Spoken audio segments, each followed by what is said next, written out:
Yeah, and the live stream should be live now. Okay, well then, welcome everyone to July 24th, our July 24th Project Advocacy Committee meeting. Tonight, we are joined by some folks from LH Housing and Cloud Apartments to talk about 7 Top Golf Drive. So we'll get into that. But first, let's do a little round of introductions just so everyone here can get to know each other a little bit since we're all going to be talking about this project that they have. Um, I'll start first. My name's Jake. I am the manager of project developments here at Catalyze SV. Bringing these projects in for this meeting is what I do, and I'm also a student studying planning at San Jose State. Over here, managing the live stream and getting this recording going is my colleague Alex.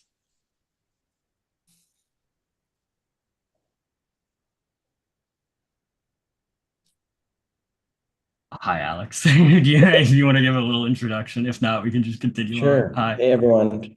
I'm Alex with Catalyze SV. I'm our executive director and excited. Thank you so much to the project team for being here. We'll get you a chance to introduce yourself in a moment. And thanks to our members for coming out. Ashley, if you want to introduce yourself as well.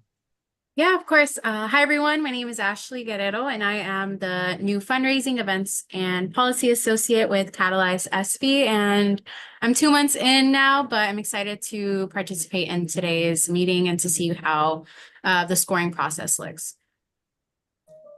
Thank you. Then Chris, if you want to introduce yourself. Yeah, my name is Chris Ogle.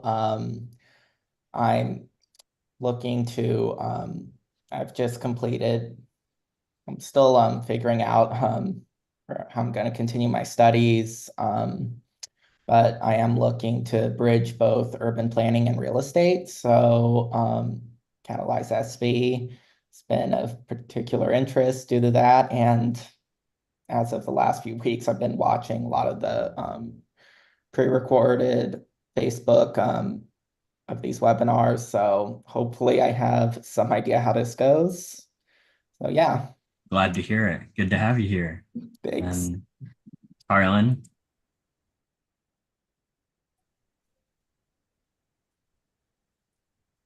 you'd like to say a little something?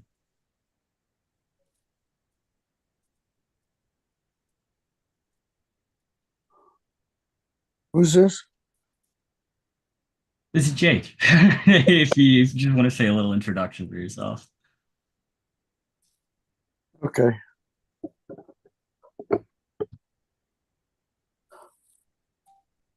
You can go on to either Mason as well or Eugene.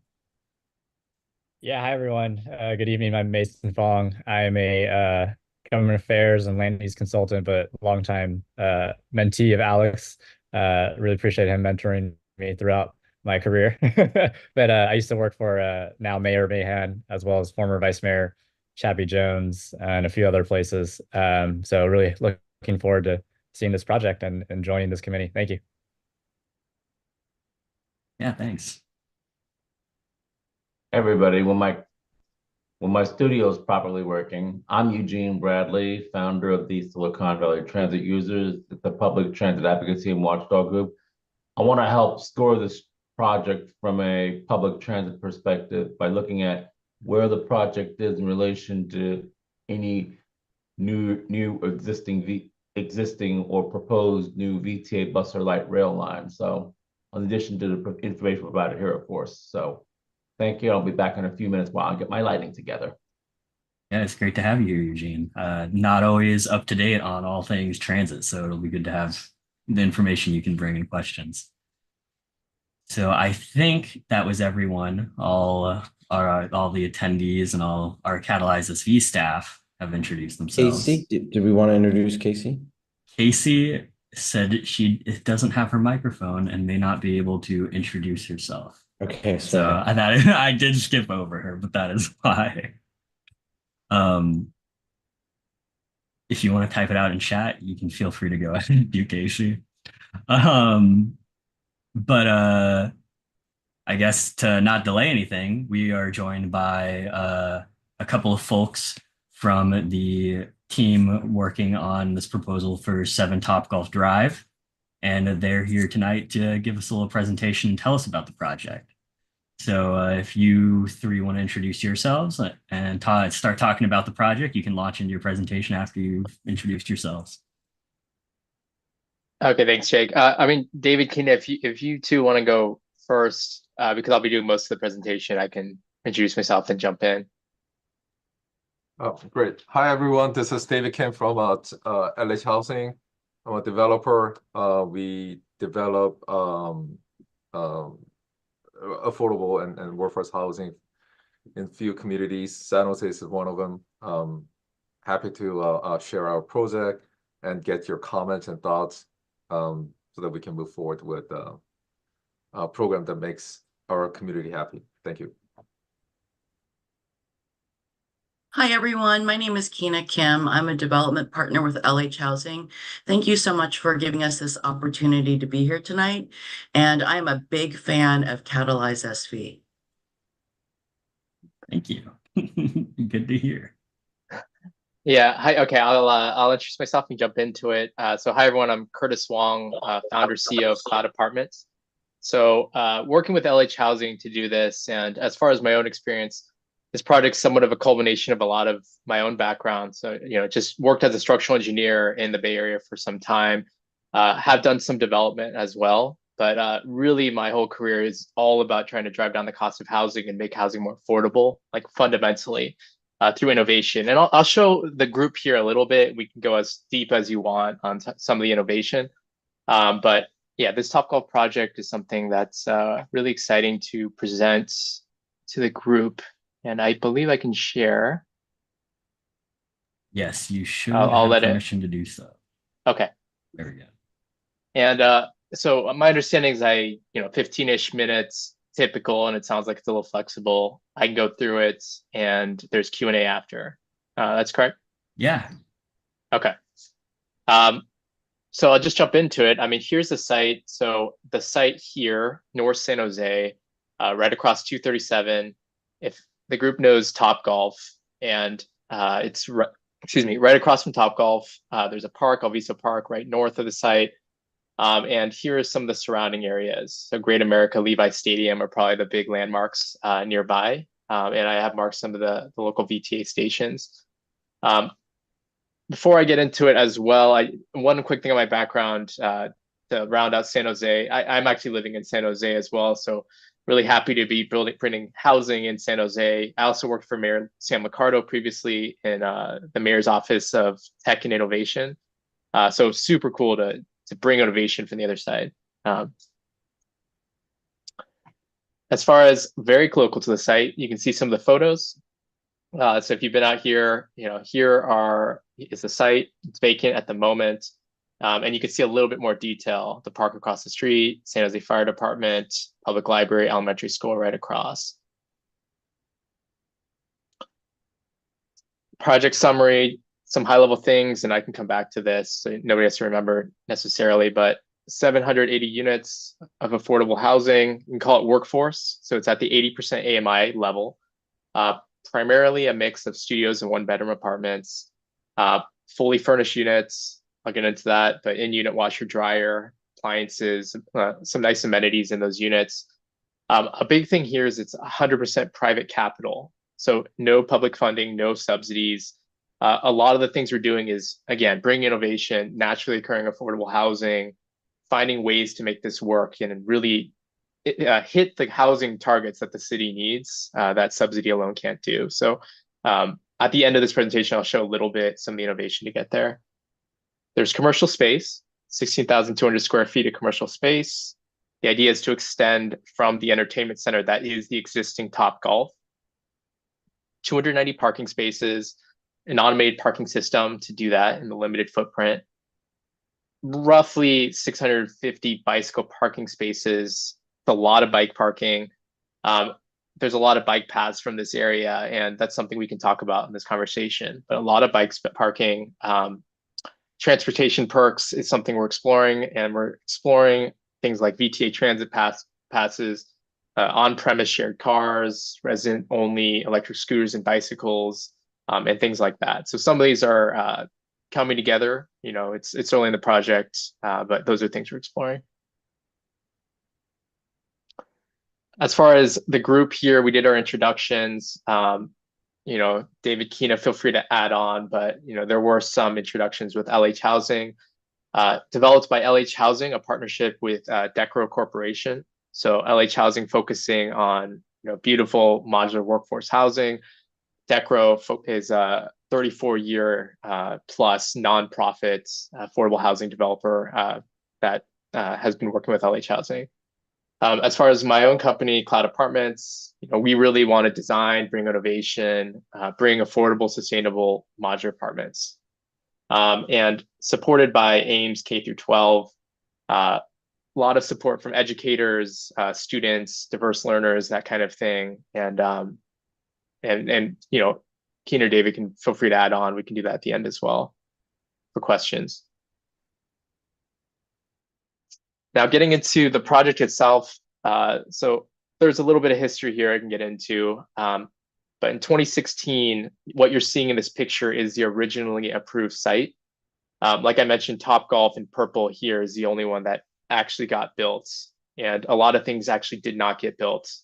Pretty much everything. There's supposed to be a hotel on this actual project site, and retail commerce space. So you can kind of see this was this big entertainment complex with shopping and things like that in North San Jose, approved by the city, but you know, due to market conditions, clearly a lot of this did not get built. And you know, I mean, through COVID and all these things, a lot of stuff has happened since then.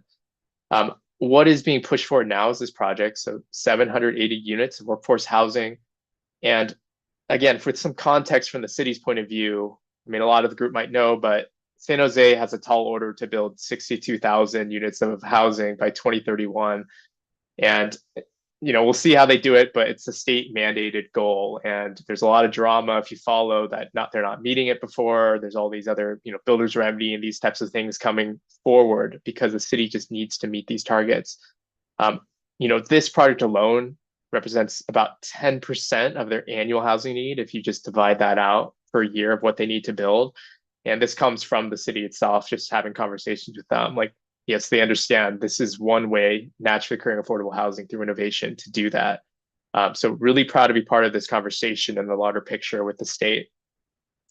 What this project wants to do with the site that did not get built and all the housing requirements of the city is basically provide what we call essential workers, really quality housing in Silicon Valley. We want to be the catalyst as well for the development of this mixed-use entertainment center in North San Jose. So bring it back from what was supposed to be there in a different way with workforce housing as kind of being that catalyst. So some of these things, it's like, you know, first mover, bringing essential housing, you know, we're doing all the transportation things, but we do see a lot of other stuff comes forward in this region after. So the site itself, there are 8 buildings. And you'll see some efficiencies here as we, again, try to get the cost per unit down. There's a podium and there's 6 stories of housing above each of those. Stackers are used for the parking. So you can see in these footprints, there are some tandem and there's stackers there to use that space efficiently. There's an outlet that goes through here, through the site. So just one real entrance or 2 entrances and exits on either side of the site. You can see the circulation, you know, a lot of thought is being done into making green spaces. Here is a Topgolf, you can see my cursor, continuing this really popular spot with this alley here with retail and a bistro and a small grocery store for the community, with coffee shops, etc. So a place to hang out. We have some renderings that can show you what we're imagining. Everything from dog parks out here, and things like that. So this will tell you a little bit more of a rendering, and you know, things are subject to change, but we put this rendering just in time for this meeting. You can see, you know, we're trying to build a lot of housing near some cool spots. If you ever come out to the Topgolf, you can see it's a cool spot. And you can see a little glimpse, and I'll jump to it here. Here's a ground view level of what this area. So behind the camera would be the Topgolf, and the path continues right through this retail spot with a lot of nice landscaping. So, we can also have restaurants and a deck here, figure out what to do with it, but, just making this really lively spot for the community. As far as the interiors, again, like in-unit washer dryers, balconies, natural lighting, open floor plans. This is something I can speak to a lot. It's kind of my obsession is to make the nicest possible apartments, and kind of obsessed over that. I mean, we have prototyped. We spent a lot of years just, touring people through our apartments, getting feedback, figuring out how to make an apartment that is just nicer than what you would get for a given price point. I'll have more pictures afterwards, but you can kind of see the vision here from the inside. This is looking down into that main podium retail area from the picture before. As far as some of the innovation, here are just some pictures. And for the group that may not be familiar with new methods of construction, let me go back a bit. But the way that housing is getting built more efficiently, and ultimately those costs are coming back, those cost savings come back to the renters themselves, is building these units in a factory. So there are factories that Cloud Apartments and LH Housing are working with that can basically build fully finished apartments in a factory in a safe environment for those workers. Through all the heat waves and the cold, they don't have to deal with that. They can have much higher quality. Everything's plumb and level because you're actually in a factory setting. So what that picture is showing is some of the units that we're building now. So you can see these really plumb and level wall panels going down. They become volumetric. They come out really efficiently, and they basically ship to the site and they get set by a crane. So, really efficient, high quality stuff. It comes up really quickly. We can get these much needed housing units at the door much faster. As far as just some of the interiors, the dim lighting, you have to kind of see when it's brightly lit, but here is another studio completed of just full kitchens, full appliances, even some adjustable furniture we're playing with, fully furnished units that come in move-in ready for tenants. These are also just renderings to just clear, we put renderings together for this site for this meeting, but here are just some more renderings so you can see some of our other units. But here's another studio unit. Here's a 2-bedroom unit from other projects we're looking at. And here's just an idea of like some other aesthetics with modular construction. So, the dream is that you drive down costs, you build up quality, and that this housing for workforce are just beautiful, affordable, sustainable, all the good things, really through innovation. And let me go back to the project.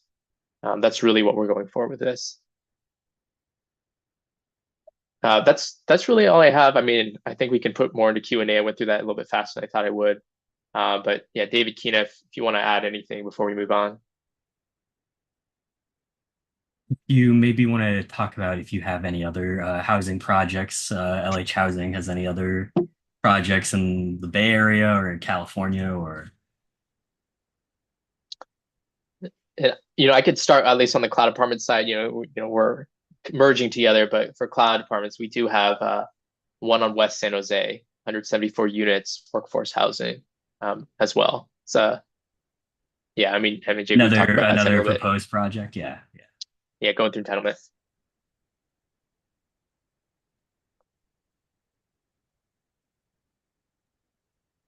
David, are you there?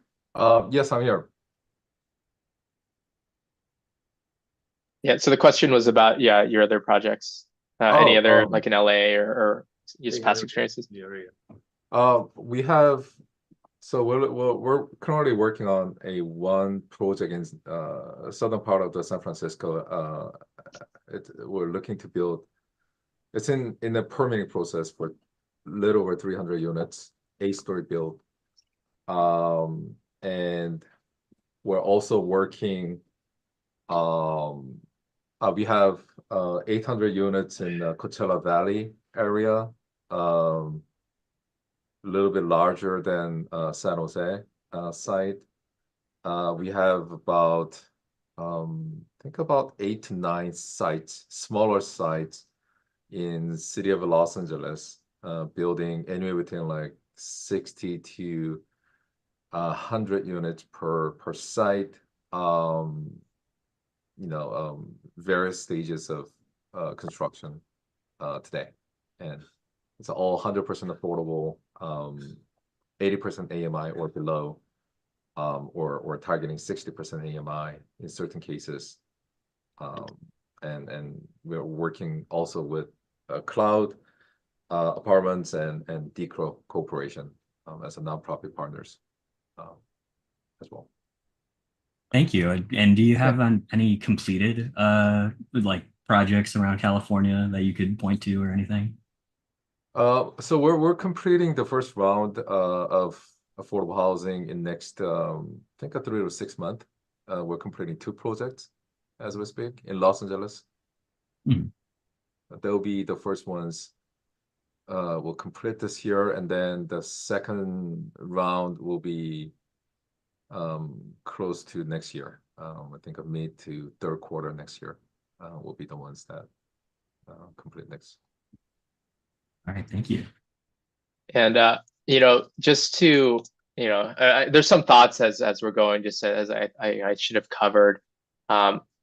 As far as like modular and it's been around for a bit, but it is definitely like a growing, and you'll see it more and more if you haven't, a growing type of construction method, especially in order to build housing.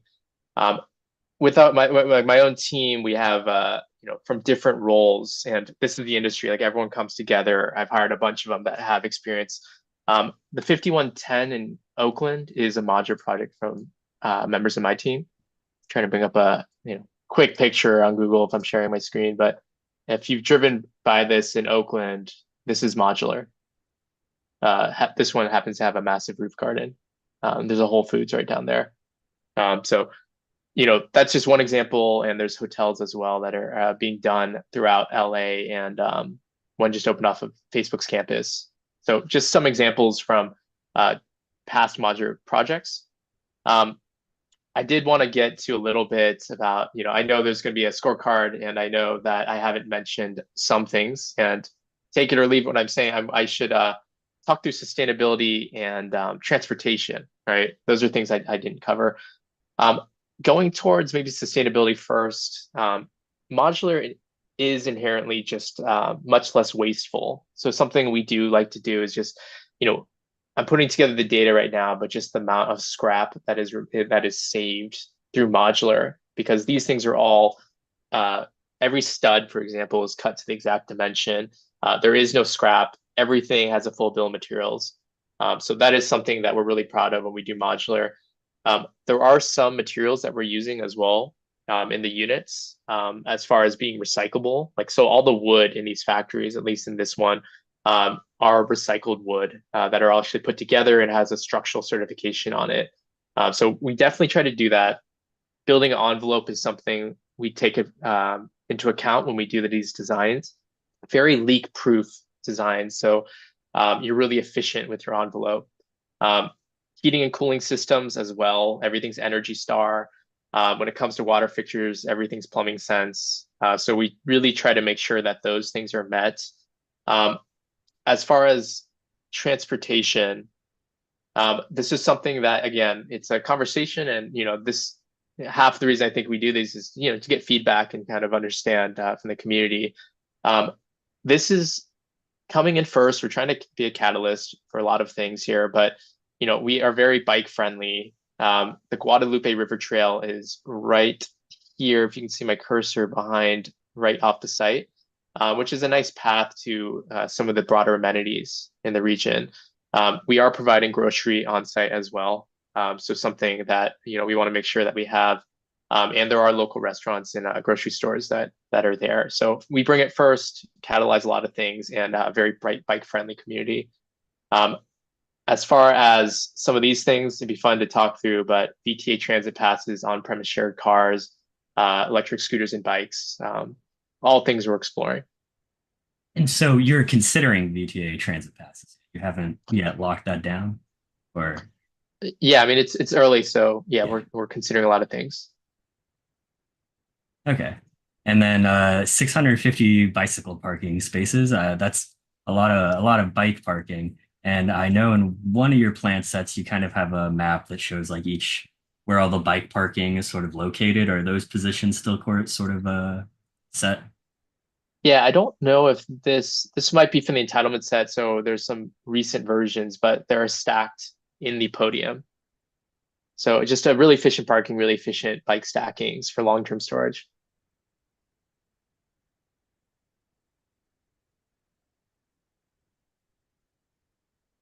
Okay. And then all of the units, they're all like deed restricted affordable units, all 780. That is correct. So 780 deed restricted. That is by definition affordable housing. Mhm.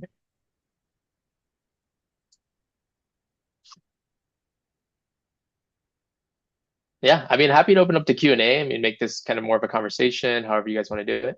Excellent. Yeah, I was trying to keep in mind my questions, but for everyone else now, if Oh, you want please. to join in and ask some other more questions here, I'm Do you sure we want got to a do it by lot. category as usual? Uh, yeah, actually, because that also just reminds me of the questions that I had that I wanted to ask. So if we're gonna go by category, we'll start at the top of our scorecard with community related questions. So this is a good time, and I just remembered to ask about what your community engagement process has been. If you've spoke to any sort of uh, neighborhood associations or other community groups, or if you've had any public like noticed community meetings yet. Yeah, so we're before our official community meeting. So, this is, I guess you could say this is pretty early in our process. And this is kind of actually one of the earlier steps to talk to this group, right, as part of that, and inform exactly who to speak with next. So, we've talked to the city, we've talked to, we've been referred to this group actually from the city to speak with. So hence this conversation is very early. Um, you know, David, Keena, feel free to add. But all I can say is it's pretty early in the conversation. I guess it's not just the formal groups, but around the Bay Area. That's how I met Alex, actually at an event, and really talking to people on the ground, people who are looking for housing that is beautiful and affordable. I mean, whether it's a nurse at Stanford or a postdoc, some of these people cannot even afford to live in the Bay Area. A friend of mine who's a nurse, her friend works at Stanford and has an 8-day on, 8-day off schedule and sleeps in her van in the parking lot.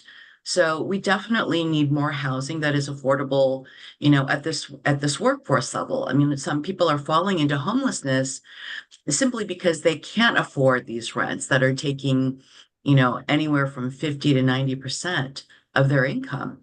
So, with these apartments, the rents are going to be approximately 30% um, of the income for those at the 80% AMI. And that's substantial. So when you're looking at things like savings, let's say, for example, you start out with $800 in savings, right? Versus a different apartment that's maybe older and not with the full quality or the appliances. And, just at a straight 3% interest rate, the savings over 5 years is approximately $51,985, not approximately. So it's just about $52,000. The average student loan is approximately $37,000.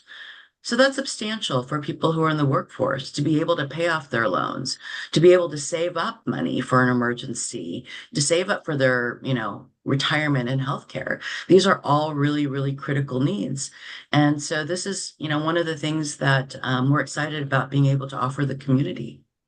Yeah, I mean, hey, I'm sort of preaching to the choir here, but it just goes to show how impactful housing is on all other finances that everyone has going on. And Alex, Jake, we spoke about even something as simple as in a in-unit washer and dryer. When people are in the workforce, their time is so valuable because they need more of it to work to make more money. So having something like that can easily save someone, a half a day, a full day of time, whether it's for working or relaxing and having that quality of life. Yeah. We have a couple of hands raised. Let's start with Eugene. I think you put yours up first. Thank you for doing that, by the way, to let me know you have questions. You're welcome, folks. You're welcome. Anyway, one thing I noticed about the area is that this is, from what I can see, it's a very nice, decent area, though. One of my good things that I like about this, from a transit perspective, it's served by a nearby bus stop for VTA's 59 bus line on at First and Tony's Story. My big concern, weekend service. Will there be any attempt by the developer to at least work with VTA to increase night and weekend service on this particular bus line that serves the proposed development? And also to work with the community as needed to encourage VTA to increase frequency on this bus line as funding is available? I mean, David, I mean, some of these might be best for you to add on to. But yeah, we are looking to that, like exactly what those conversations we're having. So, we're talking to the right people. I don't, it's not going to be like just like done kind of thing. So we're going to be pushing this quite hard. Right. I'm speaking as somebody who doesn't even live in Santa Clara County anymore because I've been priced out. I'm thinking about, in addition to the nurses that Stanford mentioned, I'm thinking about your basic lower income service folks, such as fast food workers or teachers, like San Jose Unified or Alviso San Jose Unified, just as an example. They're going to need this housing to help serve that nearby elementary school right across the street. 100%. Your project has a pretty low parking ratio as well to units. It was, what was that, 260 parking spaces for the 780 units there. So transportation is an important aspect of this project. That is right. Yeah, so that exactly what Eugene said are exactly the things that we're digging into now. So you talking to VTA, looking into possible improvements to the bus line frequency? Yes. Yeah, we have a consultant with ties to VTA, so that's something we're doing right now. Great. One more quick question though. Parking cash out for those who want to not be able to park there, just take the bus. Has that also been considered? Parking cash out? Yeah. So some of these, we might not know the answer right off the cuff. I mean, David, if that's something that, you should probably go ahead and try. Can you ask the question again? Parking cash? Parking cash out, has that been considered for those that won't want to have to drive to and from the proposed development? They don't have their own car, they can just cash out and get a discount on their rent. Is that Also, or the flip side of it, Eugene, is unbundled parking. Oh, Gotcha. Right. We haven't Yeah, thought it's about that yet, unbundled. but we could consider, because in terms of we're currently studying various options and exploring those options with our traffic study consultants, including initiate the conversation with VTA as well. So we can get back to you with a more clear answer to that. But there are quite a bit of list of items that we and our consultants are working on for the traffic and parking. And we can get back on this, right? Jake, Alex, so I can take notes. I am taking notes as we're going, but this is stuff we can get back on. Yeah, I would. The group, if there's some questions that you've got that you don't have anything right now, but you might have later, Feel Okay. free to send me Perfect. those, and then we can I'll present those to our Yep. members in another meeting Sorry, or in guys. any I'm writing this on the sort side. of post. But yeah, Beautiful. yeah. And it sounded like before you, oh, sorry, Alex, but We're you still seeing mentioned, your screen. Okay, there we go. And yeah, I mean, our members, if there's incomplete information, sometimes they'll hold off on scoring a category until there's more information, or sometimes they'll score a little bit lower and say, hey, if you can commit to unbundled parking, or you could commit to transit passes and say definitely, then, you know, the score will go higher. So we don't really know until our members start conferring on this, but it sounds like you're doing unbundled parking. Which makes sense, right, Jake? Because the parking ratio is pretty low. yeah. Right. So those were some good transportation questions. Mason, you can go ahead and ask what's on your mind. Yeah. No, thank you. Just wondering in general, if you've previewed the project to Councilmember Cohen's office. I know you're pretty early in the process, so maybe not. But if so, I always recommend going earlier rather than later, even if it's very preliminary. And then the second question is just, are you going to be requesting any variances or conditions, easement access, things like that to be able to meet the design that you currently have that staff has told you they're concerned about? Yep. So the answer to the first question, so we're speaking to his chief of staff a couple times now. So Lam Nguyen. Yeah, we've been there 6 months ago, kind of just making sure that he kind of sees what we're doing. So 100%. Yeah, getting support from the right group there with Lam. And as far as the second one, give me my okay, yes, variances and things of that nature. Yeah, we're talking to planning at least once a week at this point, just making sure. And we've sat down with the heads of planning and just been like, we want to build housing. You guys need housing. It's been really cool in my experience as a developer just to sit down with the right people and get cooperation. So kudos to the city for being transparent there. So we're working with them. There will be some variances. I don't see anything huge. Looking at to do an overlay for affordable housing. So the density of this is, close to the 250 dwelling units per acre, which is what the affordable housing overlay is asking for. So as far as things like density, we're meeting exactly what the city wants.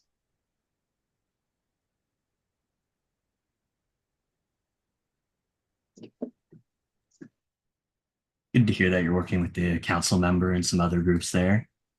So I guess those are one last thing just to clarify for like the community portion of this. Do you have an expectation for when your first publicly noticed, everyone's invited sort of meeting will be? If it's judging from, I mean, I think we'll get that notice pretty soon. So like we haven't gotten it from planning that email to set it up yet, but it should be pretty soon. Yeah, like in a number of months. Oh, okay. Good to hear.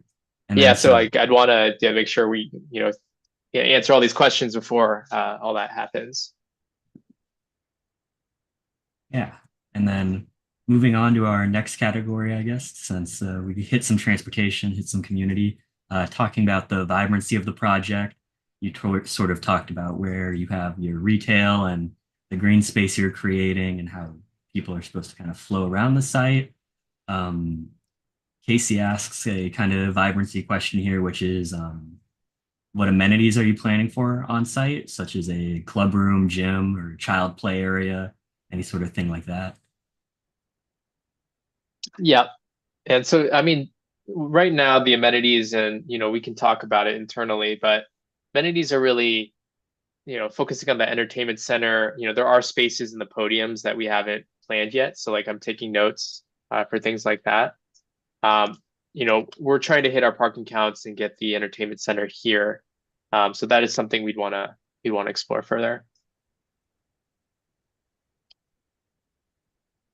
All right. And it looks like David mentioned in chat that gym, club room are included. Yes. Okay. Yep.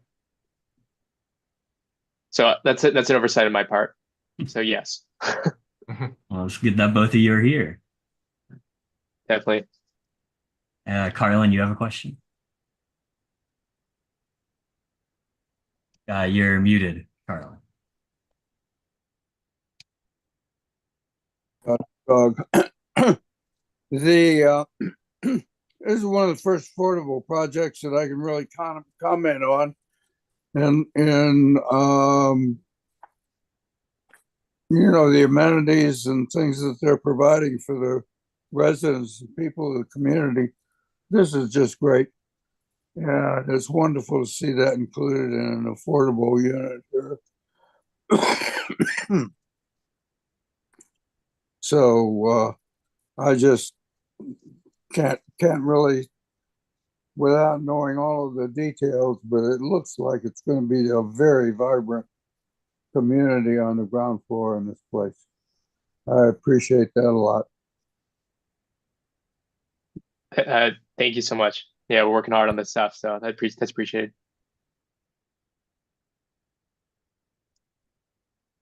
And I guess sort of tying into our next category in order, which would be transportation. We already had some questions about that. I think bike lockers were one of the things mentioned in a plan set. The associated image looked like the bike link bike lockers, like the rentable ones. Do you have any sort of plans for that for public parking here, not just for residents, but for people who might be biking to the retail space? Oh, like shared bike lockers, that what you're saying? Yeah, the shared public bike lockers or places for the public people who aren't residents coming to the retail space to lock up their bikes. Yeah, so there, I mean, to me, that's short-term bike parking, Mhm. unless I'm mistaken. Yeah. So there are designated spots throughout the landscaping here for that type of bike parking.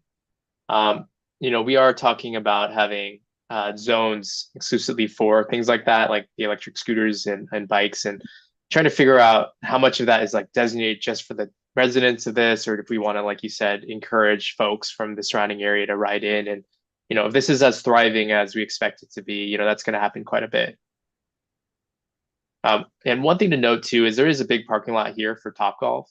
So like Topgolf has a lot of people coming in, and it is this beacon in that area. So we do expect that to have this kind of synergistic effect.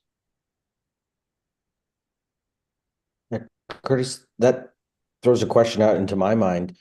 Is Topgolf have extra parking that if needed, you could have a cost sharing agreement or some kind of agreement where you could use it if needed for visitor parking or spillover? Just curious. Yeah. So I can go answer ahead, that. David. Right. So previously, we owned this lot of quite some time, and previously we entitled this land for hotel development. At the time, we wanted to have more parking spaces and reached out to Topgolf and see if they, were willing to share some of the parking spaces. I think at the time, I can't remember the exact figure. It was either 25 or 35, 45 spaces. And they were very, very receptive and gave us willing to give us easement for those spaces. What we are doing here is bringing a lot of crowds and the retail traffic. So I would assume the Topgolf will definitely welcome that. But it'll be another conversation that we're going to have when our entitlement is about to get. So from your previous discussion on the previous project, you guys discussed that easement for those parking spaces, and that's something you probably broach again once you have entitlements on this one. Correct. Okay. And previously they were very, receptive and happy about doing it. It's good to hear.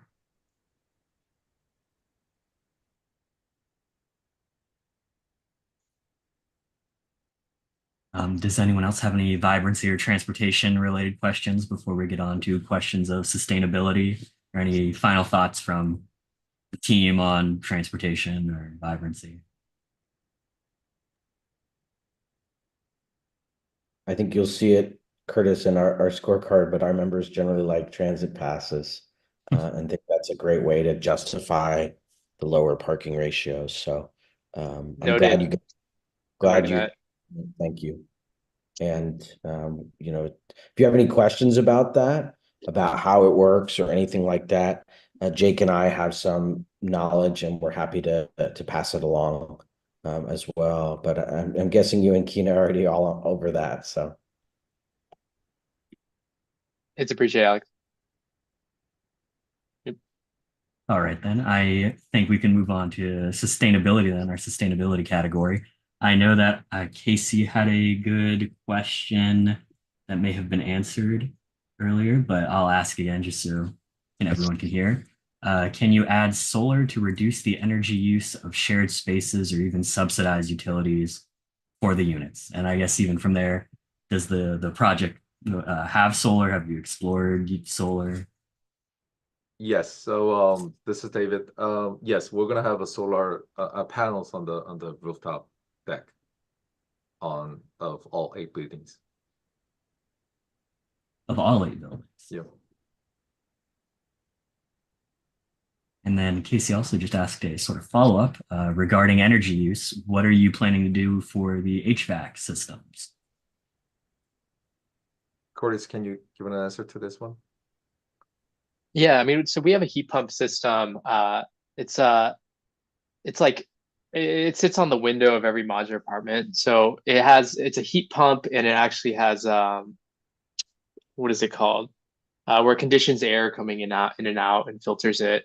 So there are things like that we're exploring that are just efficient HVAC systems. We like them as well because the cost is very efficient when you have them installed in the factory and they're standalone. So you don't need to do all these field labor to install them. So that's kind of our sustainable solution that happens to be a nice cost saving solution as well. All right, and then this is an important one that always gets asked, but which like green rating system are you looking at using? LEED, Green Point, and then what goal are you sort of striving for this project? Yeah, so I mean, David, you could add on, but we're exploring some of those like Green Point, National Green Building Standard is the other one. So we're talking to all the energy folks and figuring out like what standard fits the factory approach that we're pushing, because some of them you have to inspect every unit, and there are other requirements like that. So again, like always, trying to make sure we hit the standards we need and want to show we're green and sustainable, but balance it with the economics. So I mean, yeah, some of these things I'll have to follow up. It's clear. Yeah, I guess you are in sort of a unique position using a modular, like prefabricated technology to build the units. Right. And then Casey had another follow up on that from your answer you gave earlier, which is just which manufacturer are for the windows for the window units that they use. Some of these are a little early for us to like have chosen the exact window to use here. So like I'm not sure if I can, these are things I can totally follow up with, as they come up. And if there's any suggestions or recommendations, like it's always appreciated as well. I assume there's some really good window manufacturers that have some nice sustainability characteristics. Yeah, and I'm sure this is also sort of a component to the overall project that would be reflected in your sustainability score that you would give. Right. Like when we do our energy modeling, kind of getting into the next phase after entitlement, the envelope and the windows is going to be key to that. So just haven't gotten there yet. Okay, and Chris, you've had your hand raised for a little bit. I don't want to delay your question. Go ahead. Oh, you're muted. Yeah. Well, I did find that fascinating, the putting modular units into like a larger building. I mean, I have some experience with modular units. I was in Sweden last year, and I actually on a study abroad, and my project was affordable housing, and that's a big thing over there right now. I think both for affordability and sustainability. Yeah, Lindbacks is the primary one that I found and did some research on. So yeah, just wanted to put that out there. And another question I had on the sustainability front, was there any like research done about sustainability of having like a few laundry rooms within the building versus each and every unit having its own washer dryer? Because yeah, that's one thing that kind of came to mind when it was mentioned that each unit had their own washer dryer. Yeah, gotcha. I mean, yes, Sweden is a great spot for prefab. So awesome. Yeah, as far as in unit, I don't know the research. I assume you're talking about like water use.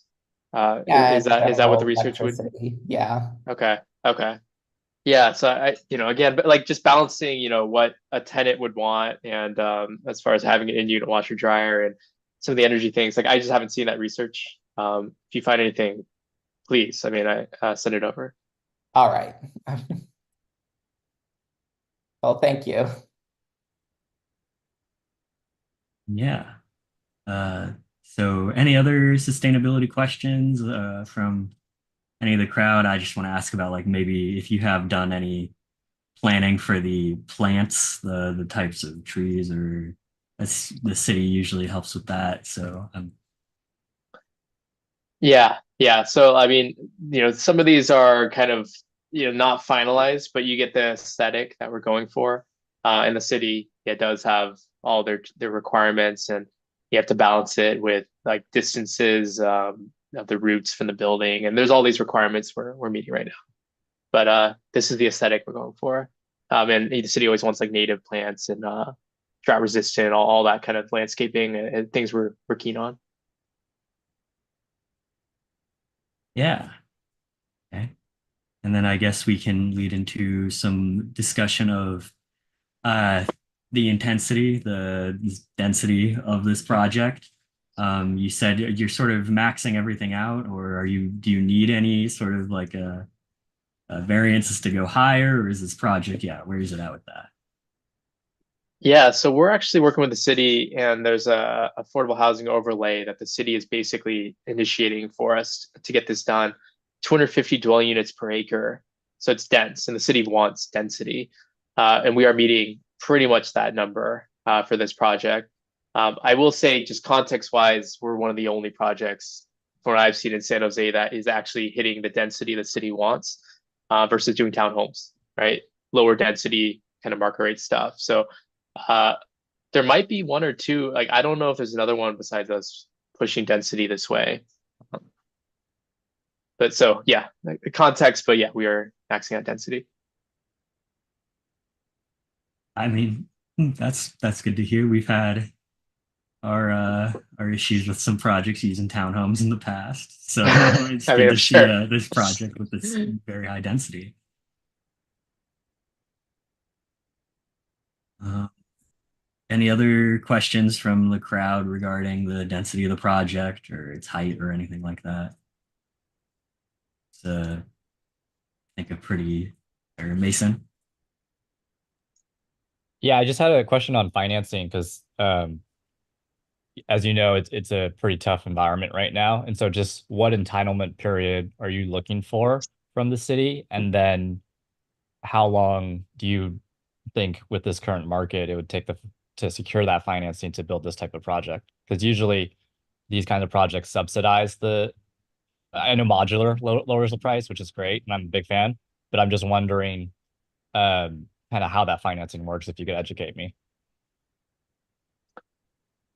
David, definitely for the financing piece. I mean, as far as the entitlement schedule, we're moving pretty quickly through cooperation with the city. So I can't tell you the exactly, but it's not going to be like years and years by any means. Like we're moving quick. And then David, please. We're using a lot out of our equity. We've been owner of this site without a debt for quite some time, and we're using our equity for the permitting process and some of the upfront construction costs as well. So we're looking at we're targeting at around 50% loan to cost type of construction loan, if not lower. because we're bringing a lot of equity to the project. So Got it. Yep. Okay, thank you.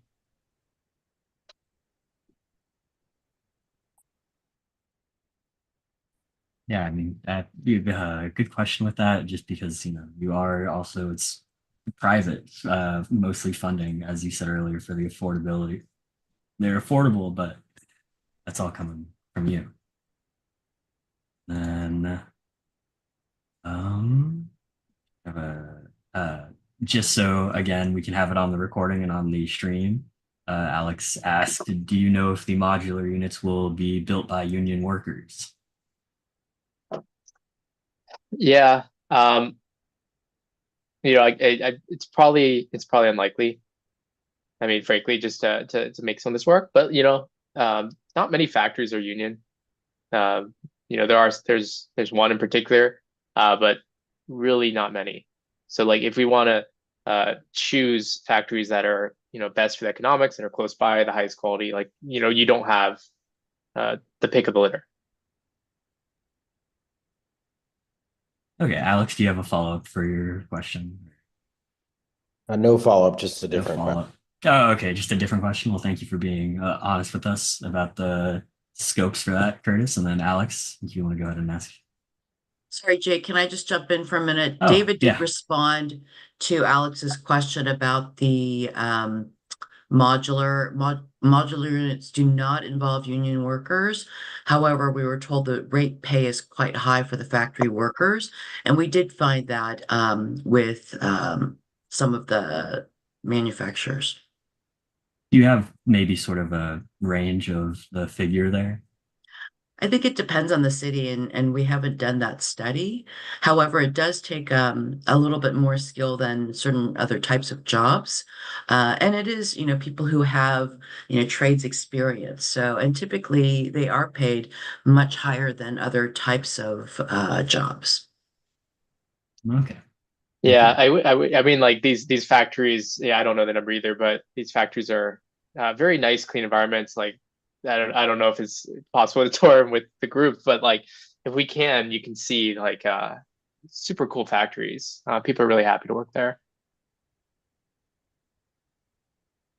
Yeah, it's it'd be great to see one of them. But Alex, if you want to ask what was on your mind. Sure. That rendering, Curtis, that you show at the front that shows the building and the beautiful eastern foothills in the background, it begs this question that a lot of our members are interested in, which is rooftop activation. You've got a lot of buildings as part of this project. It's great if Yeah. you have solar. Would you consider creating a rooftop activation that either residents or potentially a privately owned public space that the larger community could enjoy and see these views and watch Top Golf and look at the Guadalupe River Trail? Because it's going to be a special development where there's not a lot there right now. I agree with that, Alex. I mean, I can't say the answer. I will say just building code wise is what would be a blocker. Like it was something we would have to overcome. But if we want to do this 7-story type of thing to maximize density and all those things, like it's an occupied floor and there's a fire code limit if you want to occupy at that height they're currently at. There are some things we can look at because I agree with you. It'd be awesome. Like absolutely awesome. And speaking of heights, I can't remember if we talked about this previously, Curtis or Keener or David, but mass timber. Jake and I toured a mass timber project in Oakland this year. Yeah. Oh wow. Probably. And they're Yeah. Well, high-rise buildings. So, I don't know if there's a way. I mean, you're at such high densities right now, but I don't know if there's a way to consider mass timber to give you more flexibility or to allow modular to be a little easier. But definitely, it's the wave of the future, we think, for construction materials, and would love to see you guys considering it if it could help increase density or sustainability. Yeah, I mean, I have a lot of thoughts. I'm trying not to like over get into engineering stuff, but yeah, we explore mass timber quite a bit. Like we went to the mass timber conference the other year and just obsessing over details. Like how do you do outlets in a mass timber wall panel, and like how do you do fire ratings for a mass timber ceiling and things like that. And there are some things that are out there. Unfortunately, you still have to cover mass timber. You don't, a lot of times you don't get the beautiful finish, which is why you want to do mass timber.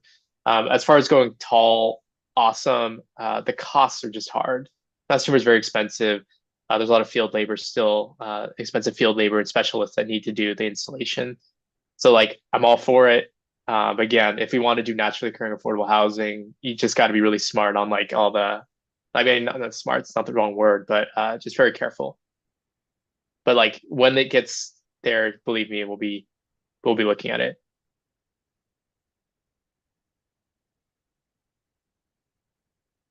Yeah, thank you for that.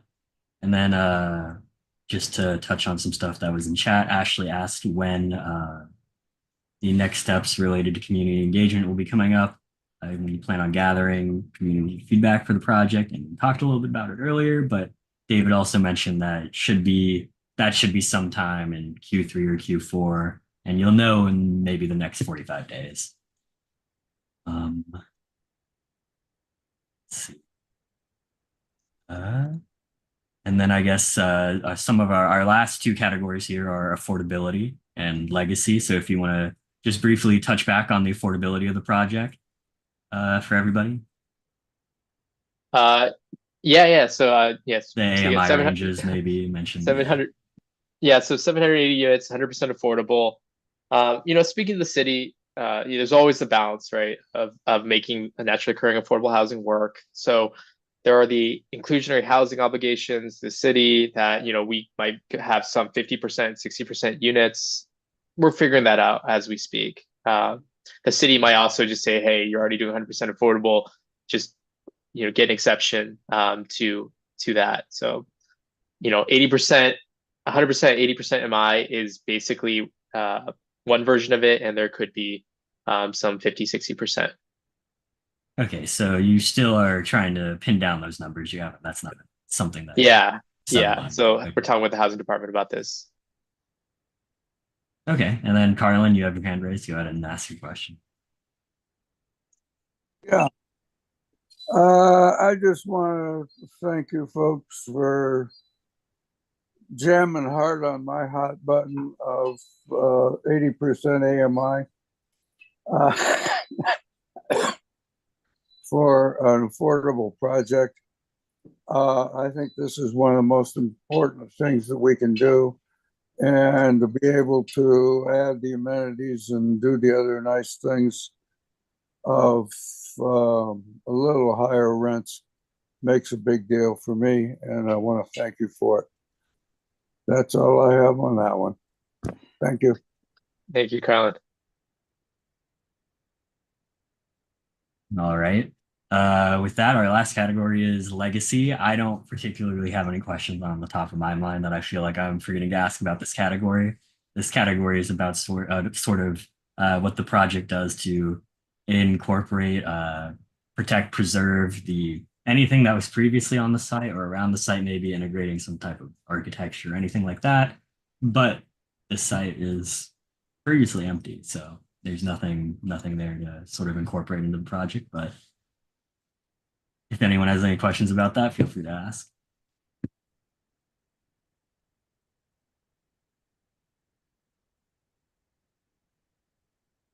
Didn't think so. So I guess with that, that's the Q&A session for all of the categories there. So if there's any other questions that people didn't think they had a place to ask them or were waiting or whatever, go ahead and you can type those in chat now or raise your hand now. Carlin, is your hand still raised, or is that your previous question? Well, I guess we're all good then on our Q&A. So No final questions, anyone? Before the developers head home to family and food? And then if you guys have any closing remarks on the project before we sort of get into our closed session deliberation on scoring the project, go ahead and share your sort of closing remarks, I guess. So going back to just Yeah, the can you- affordability and then having a neighborhood, really, depending on the occupancy of the studios and one bedrooms, I mean, potentially, 1,500 people their lives are going to change. Their trajectory is going to change in terms of being able to pay rent that's affordable and living near where they work. And there's just, something very, very important about being able to offer that here, where it's so prohibitive for so many people to live. Absolutely.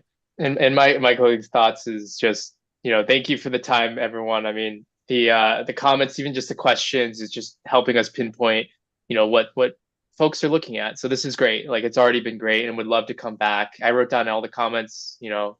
I don't know if the group can reach out to me with more after this meeting, but just it's open. Like, I would love to get that feedback. And my personal last thing is, like, yeah, I'm living in San Jose. Like I said, my whole career has been to try to build naturally occurring affordable housing. Super excited to just get projects like this and talk to folks like this and make it happen. Yeah, and I Thanks, guess Curtis. that makes us one of the first groups you've then like really reached out to for some meeting like this. Yeah. Okay. That's right. Well, I'm telling you, we talked to the city. Man, they said talk to Cali's SV, and they said Alex is a great guy. So I'm serious, and we reached out. It's great. well, thank you, Curtis, Kina, and David for meeting with us tonight. We really appreciate that.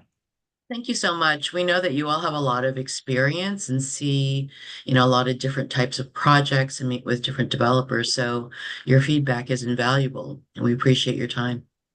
Yeah, it's been really nice working with y'all, and you're gonna get a lot more feedback, Curtis, coming your way soon. So Please.